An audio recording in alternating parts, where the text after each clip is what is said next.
Hello प्यारे बच्चे, नमस्कार। मैं रवि कुमार एक बार फिर इस नई वीडियो के साथ प्रश्न समानता श्रेणी प्रश्नावली 2 5.2 से आपका प्रश्न संख्या 2 में आपके दो पार्ट दिए हैं, first part and second part. दोनों प्रश्नों में हम आज इसको हल करेंगे। जैसे पहले मैंने एक वीडियो और भी बना रखी है इसके पहले प्रश्न की, जहाँ पे हमने अलग अलग प्रकार से अलग अलग चिन्हों को हमने याद किया था। कहीं पे हमने ए को निकाला था, कहीं यहाँ पे एन का मान निकाला था, कहीं हमने एन का मान निकाला था, कहीं हमने डी का मान निकाला था। तो आइए आज हम यहाँ पे देखते हैं कि आपको ये पहला प्रश्न जो दिया है एपी 10,4 10,7,4 डैश डैश का 30वां पद ज्ञात कीजिए। तो यहाँ पे सबसे पहले एपी में हमें पहचानना है कि किसका मान दिया है और किसका मान हमें निकालना है। तो आइए पहले देखते हैं किस किस का मान दे रखा है। तो मैंने आपको जब प्रश्नावली 5.1 पढ़ाई थी तो वहां मैंने आपको सब बताया था कि पहला पद हम कैसे एपी, अगर हम कोई एपी दी होती है तो वहां से पहला पद कैसे निकाला जाता है, वहां से सर्वांतर कैसे ज्ञात किया जाता है। तो आइए यहाँ से हम एक बार फिर तो जो कोई भी अगर एपी हमें दी हो तो उसमें से जो पहली संख्या होती है वो आपका प्रथम पद यानी कि ए का मान होता है। तो यहाँ से हम देखें तो यहाँ पे आपका जो ए का मान हमारे पास होता है प्रथम पद, तो वो हमारे पास एपी का पहला संख्या यहाँ पे 10 है। तो ए का मान हमारे पास हो गया 10। अब यहाँ से निकालते हैं डी का मान, और डी का मान जब हम सर्वांतर ज्ञात करते हैं तो सर्वांतर आपका पदों में से अंतर करके निकालते हैं सर्वांतर का मान। तो सर्वांतर यानी कि डी, और डी का मतलब a2 माइनस होता है a1।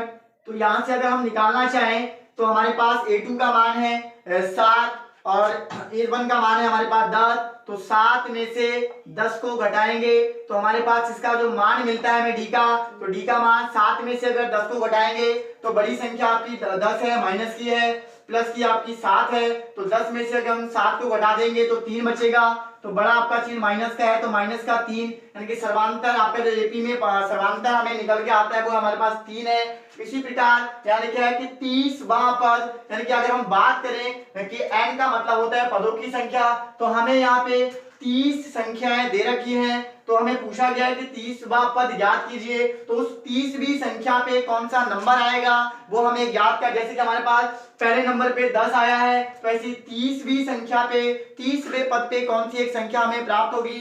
तो आइए हम इस सूत्र की सहायता से हम लिख देते हैं। यहाँ पे हमें निकालना क्या है, तो निकालने के लिए हमारे पास ए एन का जो मान है वो हमें निकालना है, यानी कि अंतिम पद हमें निकालना है। तो nवें पद के सूत्र की सहायता से हम इस संख्याओं को रखने के बाद यहाँ से हमारे पास सूत्र होता है ए एन बराबर a plus n minus 1 into d. A n का मान हमें निकालना है तो ए एन बराबर ए का मान हमें दिया है 10 प्लस एन का मान हमें दे रखा है 30, तो 30 हो जाएगा माइनस 1। तो यहाँ से हमारे पास गुणा डी का मान माइनस का 3।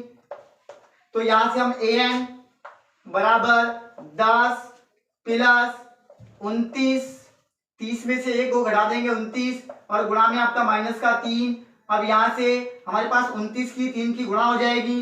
तो ए एन बराबर 10 और प्लस माइनस माइनस 29 के अगर 3 से गुणा कर देंगे तो होता है 87। तो 29 3 87, तो 87 में से 10 को माइनस कर देंगे और यहाँ पे आपका आंसर निकल के आता है। तो ए एन बराबर जो आंसर निकल के आएगा वो माइनस का 77, यानी कि जो आपका अंतिम 30वीं संख्या होगी इस एपी की, जो अंतिम 30वीं संख्या होगी वो माइनस 77 के रूप में होगी। ऐसे ही हमारे पास दूसरा प्रश्न का दूसरा भाग दिया है एपी का। तो यहाँ से हम सबसे पहले लिखते हैं कि जो आपका ए का मान है वो कौन सा है। तो ए का मान जो हमें दिया है वो एपी के पहली संख्या यानी कि माइनस का 3। और हम अगर डी का मान बात करें, डी का मान तो निकालेंगे यहाँ से, ये a2 है, ये a1 है, तो d2 का a2 माइनस अगर मैं a1 कर देता हूं तो a2 का मान हमारे पास है माइनस का 1/2 माइनस 1/2 माइनस यहाँ पर भी था, माइनस यहाँ पर भी है, तो माइनस और माइनस हो जाएगा प्लस, यहाँ से हो जाएगा 3/1 बराबर इसका एलसीएम हो गया हमारे पास 2 और क्रॉस मल्टीप्लाई कृषि गुणा कर देंगे तो यहाँ से मिल जाएगा हमारे पास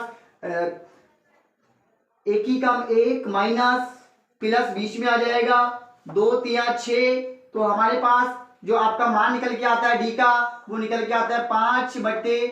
2। इसी प्रकार यहाँ पे लिखा है कि 11वां पद हमें, जैसे हमने यहाँ पे तीसरे पद की गणना की थी तो यहाँ पे हम 11वें पद की गणना करेंगे कि इस प्रकार अगर एपी हमारी चल रही है तो 11वीं संख्या आपकी कौन सी होगी। तो यहाँ से आप लिख सकते हैं कि आपका जो n का मान है वो हमारे पास 11 है, और यहाँ से अगर हम बात करें निकालना किसका मान है तो an, हमें यहाँ पर भी an निकालना है। तो an हमारे पास यहाँ पे क्वेश्चन मार्क के रूप में है। तो आइए सूत्र की सहायता से हम इसको हल करते हैं। an बराबर, यहाँ पे सूत्र होता है a plus n minus 1 into D. an का मान हमें यहाँ पे भी गणना करनी है। तो an बराबर हमारे पास a का जो मान दिया है वो माइनस का 3 है, प्लस n का जो मान हमें दिया है यहाँ पे 11 दिया है, 11 माइनस 1 गुणा जो d का मान हमें दिया है वो हमारे पास 5/2। इसी प्रकार an बराबर माइनस का 3 प्लस 10, 11 में से अगर 1 घटा देंगे तो 10 गुणा 5/2।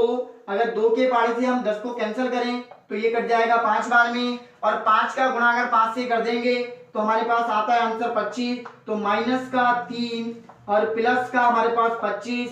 तो 25 में से अगर मैं 3 को घटा दूं तो an का मान मुझे 22 के रूप में प्राप्त हो जाता है।